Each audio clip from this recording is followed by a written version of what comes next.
Halo kawan bukan fiksi, selamat datang kembali di HR SBK. Hari ini kita akan menyimak sebuah kisah menarik tentang sebuah pendakian yang tak terduga, yang membawa pengalaman tak terlupakan. Siap-siap dibuat penasaran dengan kelanjutan kisah Bambang Irawan atau Iwan, Tante Intan, Om Denny, dan Bimarni. Kisah tak terduga di awal semester. Gimana Dewi? Kamu sudah lega kan sekarang? Iya Tante, lega banget rasanya. Dasar. Ya sudah, udahan dulu, ya Tante mau lanjut masak nih. Sudah jam 5, sebentar lagi pasti Om kamu pulang. Iya Tan, saya juga mau berangkat ke kampus nih. Ada rapat sama anak-anak Mapala buat persiapan naik gunung besok Tan. Oh iya, kamu jadi mau naik gunung Wan? Iya Tante, jadi anak-anak maunya minggu depan sih. Emang kenapa Tante? Oh, anggap apa sih, tapi Tante pengen loh sekali-sekali naik gunung. Tante belum pernah soalnya Wan. Pasti seru ya. Wah serius nih Tan. Kalau Tante mau, boleh kok.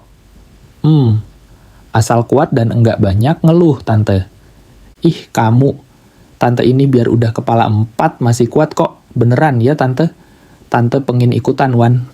Mumpung minggu depan, Om kamu kan mau dinas keluar daerah. Boleh ya Wan? Sejak siang, hujan turun nggak berhenti sampai sore. Makanya aku yang tadinya mau ke kampus malah ketiduran di kamar. Ya, aku jadi kaget waktu kebangun karena aku dibangunin sama Tante Diana, istrinya Om Rio, pamanku.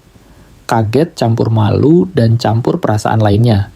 Ada grogi dan juga ada debar aneh yang belum pernah kurasakan. Apalagi waktu kebangun, aku baru sadar, ternyata layar laptop di sampingku masih menyala di atas bantal, di ranjangku. Bukan karena apa sih, tapi tadi tuh aku sempat nonton. Sebelum akhirnya ketiduran sampai lupa matikan laptop. Pas bangun, ya nggak tahu deh, aku malu banget karena Tante Diana sudah ada di dekatku, tersenyum membangunkanku. Aku takutnya Tante marah karena aku nonton di laptop sampai ketiduran. Dan Tante jadi tahu akan kebiasaanku itu.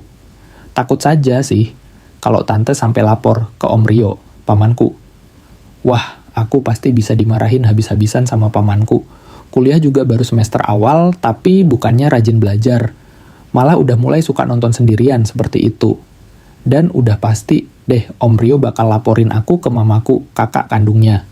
Lalu aku bakalan diomelin deh sama mama.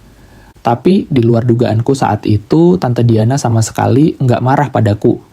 Malah dia kayak memahami jiwa muda padaku. Katanya, biasalah namanya juga anak muda. Ya, wajar saja kalau suka penasaran dan belajar tentang kehidupan seperti itu. Malah kata Tante, Om Rio yang sudah hampir 10 tahun berumah tangga pun masih demen kok nonton sendirian gitu. Aku jadi lega bukan main saat itu karena Tante ternyata bisa memahamiku. Beliau malah melarang aku mematikan laptop. Sambil tersenyum simpul, Tante bilang, nggak apa-apa dilanjutin nontonnya daripada penasaran gimana endingnya. Waktu itu, dari jam 3 sampai hampir jam 5 sore, aku sama Tante Diana akhirnya nobar. Film drama Jepang tentang pendakian. Tante kayak serius banget nontonnya sambil kadang komentar kalau dia ingin banget bisa mendaki kayak di film itu. Aku yang tadinya canggung dan sungkan, jadi terbawa suasana. Soalnya Tante Diana seperti menganggap aku teman sebaya. Jadi, ya, selama nonton dan memberikan komentar-komennya, kami bisa nyambung, nggak kaku dan kikuk seperti biasanya. Aku bilang, wah kalau tahu Tante Diana juga suka nonton film drama Jepang tentang pendakian, dari dulu aja kita nobarnya. Cuman Tante jawab, kalau dia tahu aku juga suka nonton sendirian, pasti sudah sejak awal kamu di sini kita bisa nonton bareng. Ya, sambil nonton dan komen-komenan, aku sama Tante Diana sampai lupa waktu. Saking seriusnya sampai semua selesai. Pas filmnya tamat, udah jam 5 sore. Tante baru ingat kalau dia mau masak. Sedangkan aku juga ingat kalau aku mau ke kampus. Mapala di kampusku memang ada rencana mendaki. Jadi, sore itu aku harus ikut rapat untuk membahas rencana perginya. Saat itulah Tante Diana bilang, kalau dia tuh udah lama banget pengen ikut mendaki sama aku. Soalnya dia belum pernah juga. Lagian, katanya kita kan udah pernah nobar film drama Jepang tentang pendakian, jadi ya sekali saja praktiknya. Dan dari sinilah aku tak pernah menyangka kalau aku bakalan punya pengalaman tak terlupakan sama beliau. Sebelum lanjut, kenalin dulu ya, kawan bukan fiksi. Namaku Bambang Irawan, biasa dipanggil Iwan. Usiaku 21 tahun. Saat kisah ini kualami, aku baru 8 bulan tinggal bersama pamanku, Om Rio, dan juga istrinya, Tante Diana. Om Rio berusia sekitar 42 tahun. Dia adik dari mamaku. Sudah 10 tahun dia menikah sama Tante Diana yang berusia 36 tahun. Mereka pasangan serasi dan kehidupannya juga lumayan mapan. Hanya saja memang belum dikasih karunia momongan. Makanya waktu aku kuliah dan kebetulan keterima di PTN yang ada di kota tempat mereka tinggal, aku disuruh di sini saja. Sebenarnya sih, aku pengennya ngekos biar bisa sekalian belajar mandiri lah. Tapi mamaku nggak memberi izin. Katanya mending aku di rumah Om Rio saja. Selain bisa lebih hemat biaya, biar ada yang memantau pergaulanku juga. Maklumlah, aku kan anak tunggal, dan baru kali ini jauh dari mamaku yang tinggal di lain kota. Makanya mama protektif banget. Sejak aku tinggal di sini, semua memang biasa saja. Om dan tante senang, karena rumah mereka bisa lebih ramai ada aku. Sebab selama ini rumah mereka yang lumayan besar terasa sepi. Hanya ada mereka berdua dan seorang pembantu. Lagi pula, kata Om, Tante Diana jadi bisa punya teman dan nggak kesepian kalau Om dapat tugas dinas keluar daerah. Sore itu juga Tante ngasih tahu aku kalau Om Rio akan berangkat ke Indonesia Timur untuk 2 minggu lamanya.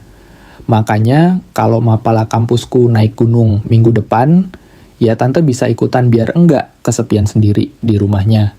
Tante Diana tuh memang udah kepala 4, tapi banyak yang mengira dia masih 20-an. Wajahnya cantik dengan lesung pipi yang indah, selalu ramah dan tersenyum.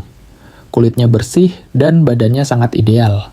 Ya, mungkin karena pembawaannya yang lincah dan supel, Tante Diana jadi awet muda. Lebih muda dari usia sebenarnya.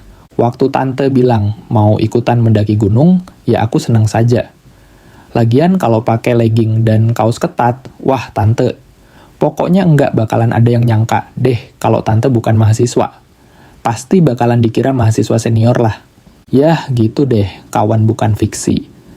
Akhirnya teman-temanku juga enggak keberatan kalau aku mengajak Tante ikut mendaki. Seminggu kemudian saat Om Rio pamitan berangkat tugas dinas keluar daerah, Tante juga pamitan mau ikut aku mendaki. Om Rio kelihatan senang dan mengizinkan daripada istrinya kesepian di rumah. Aku mengantar Om sampai bandara sore hari itu. Di mobil, Om cuma bilang hati-hati mengajak Tante naik gunung. Soalnya Tante belum pernah, takutnya malah merepotkan aku. Ku jawab, tenang saja Om, rombonganku kan lumayan banyak sama teman-teman mapala kampus. Jadi, aman saja semua. Pas mau berangkat, Om juga ngasih aku duit. Katanya untuk bekal mendaki sama beli kebutuhannya Tante untuk mendaki. Singkat cerita, setelah mengantar Om ke bandara, aku pulang sampai rumah sudah jam 8 malam, jadi langsung makan deh. Pas itu cuman ada Bimawar, pembantu Tante yang nemenin aku makan malam. Soalnya Tante lagi pergi, nggak tahu kemana. Cuma kata Bimawar, Tante nyuruh dia nemenin aku makan malam, karena katanya Tante akan pulang ke rumah agak malaman. Ya sudah, aku pikir paling Tante lagi belanja kebutuhan untuk mendaki besok atau nyari baju yang santai buat mendaki gunung. Saat makan malam bareng, itulah Bimawar tiba-tiba nyeletuk, nanyain apa beneran aku mau mengajak Tante Diana mendaki gunung. Ku jelaskan saja sejujurnya, kalau Tante mau ikutan gara-gara nonton film drama Jepang tentang pendakian kemarin. Nggak taunya Bimawar malah ikut jadi penasaran dengan mendaki gunung. dia juga mau ikutan kalau diizinkan. Dalam batinku pikir, wah pasti bakal lebih seru kalau Bimawar ikut juga. Kan bisa lebih ramai daripada di rumah sendirian. Kasihan juga kan kalau Bimawar ditinggal sendirian di rumah, sementara Om tugas dan aku sama Tante mendaki gunung. Ya sudah, aku bilang, boleh Bi. Tapi harus izin dulu sama Tante Diana. Apa boleh atau enggak Bimawar ikutan mendaki? Setelah makan malam, aku pamit mandi. Sementara Bimawar katanya mau menelepon Tante Diana untuk minta izin ikut mendaki. Kirain Tante bakal enggak ngasih izin. Tapi ternyata Tante malah senang kalau Bimawar mau ikut mendaki bersama kami. Soalnya kalau ada apa-apa atau Tante capek, kan ada Bimawar yang bisa bantu dan bisa diandalkan sama Tante Diana. Hanya saja kata Tante Diana, Bimawar harus belajar tutorialnya dulu, sambil nonton film drama Jepang pendakian itu. Semua disampaikan Bimawar setelah aku mandi dan ganti pakaian santai. Cuman pakai kaos ketat sama celana pendek. Dan bukan di luar dia menyampaikan padaku, melainkan saat dia datang membawakan aku teh hangat ke kamarku. Ya sudah biasa juga sejak aku tinggal di sini. Bimawar kalau malam pasti nganterin teh sama jajanan cemilan untukku ke kamarku. Namun, tumben malam itu dia nggak langsung balik, tapi malah masuk ke kamarku. Alasannya mau kasih tahu aku. Mas Iwan, asik deh. Bu Diana ngizinin kok kalau Bibi ikutan mendaki gunung, Mas. Ah, masa iya Bi? Wah, pasti seru deh. Tapi apa Bimawar kuat naik gunung? Mas Iwan ngeremehin Bibi ya. Usia Bibi kan jauh lebih muda dari Bu Diana. Ya, pasti lebih kuat lah. Bukan itu maksud saya, Bik. Biarpun usia lebih muda, tapi kan Bibi juga nggak pernah naik gunung. Apa bisa nantinya? Duh, Mas Iwan ini. Justru malam ini Bibi pengen nonton film drama Jepang itu. Kata Bu Diana, Bibi harus belajar dulu caranya sama Mas Iwan. Boleh kan, Mas? Bibi pengen banget ikut naik gunung sama Mas Iwan dan Bu Diana, Mas. Setelah Bimawar bilang begitu, dia langsung nyelonong aja masuk ke kamar untuk melihat tutorial di laptopku. Bimawar memang lebih muda dari Tante Diana. Usianya juga paling sekitar 30 atau 32 tahun lah. Dia sudah lama kerja di sini. Malam itu sudah jam 10 waktu aku menyetel laptop dan mulai nobar sama Bimawar, film drama Jepang tentang pendakian. Yang bikin aku kaget, setelah film dimulai, Bimawar malah ngaku dia sudah sering lihat kalau film kayak yang seperti itu. Lebih kaget lagi ketika dia bilang kalau yang suka ngajakin dia nonton bareng malah Om Rio, pamanku sendiri. Ya, aku heran aja sih. Om Rio kan enggak hobi mendaki gunung, kok bisa-bisanya sering nonton film tentang pendakian ya? Tapi, ya sudah deh, karena filmnya mulai seru, ya aku nggak nanya lagi sama Bimawar dan kami mulai fokus bersama. Jujur, aku akui nobar bareng Bimawar memang beda sama nobar bareng Tante Diana. Sama Bimawar aku nggak kikuk, soalnya ya namanya drama Jepang tentang pendakian, di tengahnya pasti ada saja adegan romantis yang bikin baper. Kalau sama Tante kan aku agak sungkan, karena dia itu istrinya pamanku. Tapi sama Bimawar, ya, kami jadi kayak seumuran lah. Walau hanya pembantu, tapi obrolan Bimawar nyambung banget sama aku. Jadi, klop lah rasanya pas ngobrol sama dia. Nggak terasa, hampir 1 jam sampai filmnya selesai, aku sama Bimawar akhirnya selesai juga dalam ngobrol bersamanya. Mas, seru juga ya kalau bisa mendaki. Iya Bik, jadi Bibik beneran mau ikutan sampai puncak, Bik? Pakai nanya segala, ya maulah Mas, apalagi kalau bisa muncak bareng Mas Iwan. Bisa saja Bimawar. Oh iya, beneran nih Bibik sudah sering nonton film pendakian ini sama Om Rio. Mas, Bibik malu. Kalau mau cerita, ntar Mas keceplosan bilang ke Bu Diana. Bibik, Mas malu Mas. Ya udah, nggak apa-apa Bik, nggak usah cerita. Saya sudah paham kok. Yang gitu-gitu. Nah gitu mas. Iya, gitu aja. Pelan. Akhirnya Mas Iwan paham juga kan? Ya udah mas. Udahan dulu ya. Sudah jam 11 lebih, pasti sebentar lagi Bu Diana pulang. Bibik pamit ke belakang dulu ya mas. Baru saja Bimawar membenahi dasternya yang sedikit kusut dan menyisir rambut dengan jemari. Suara mobil terdengar.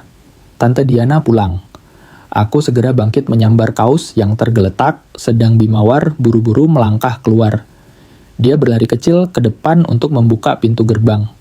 Tak lama kemudian, suara mobil tante masuk dan hening sebentar.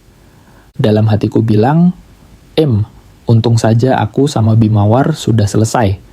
Kalau tidak kan bisa berabe kalau sampai tante tahu. Suara sepatu hak tinggi tante terdengar sambil memanggilku dan Bimawar. Dia bawain martabak telur dan terang bulan. Ternyata benar dugaanku, tante baru saja pulang shopping, beli kebutuhan mendaki dan beberapa baju santai dan sepatu. Dan benar kata Bimawar, Tante Diana setuju kalau Bimawar ikutan mendaki bersama kami. Biar lebih ramai katanya. Tante juga membelikan Bimawar baju santai dan sepatu untuk mendaki gunung. Dan aku juga dibelikan topi sama sepatu. Ya, akhirnya malam itu sambil nikmatin martabak dan terang bulan, kami bertiga jadi ngobrol tentang rencana mendakinya.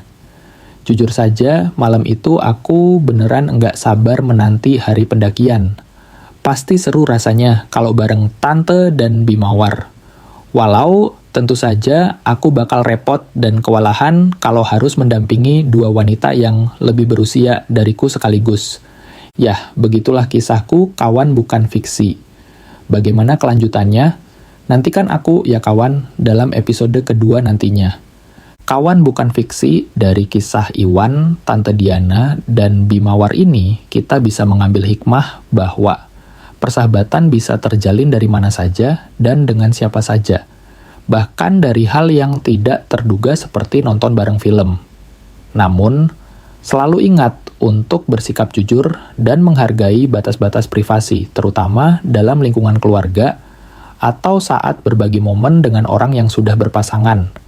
Rencana mendaki memang seru, tapi pastikan setiap langkah dan keputusan kita dilakukan dengan tanggung jawab dan izin yang jelas. Sampai jumpa di kisah selanjutnya. Terima kasih sudah menyimak. Jangan lupa like, komen, dan subscribe HRSBK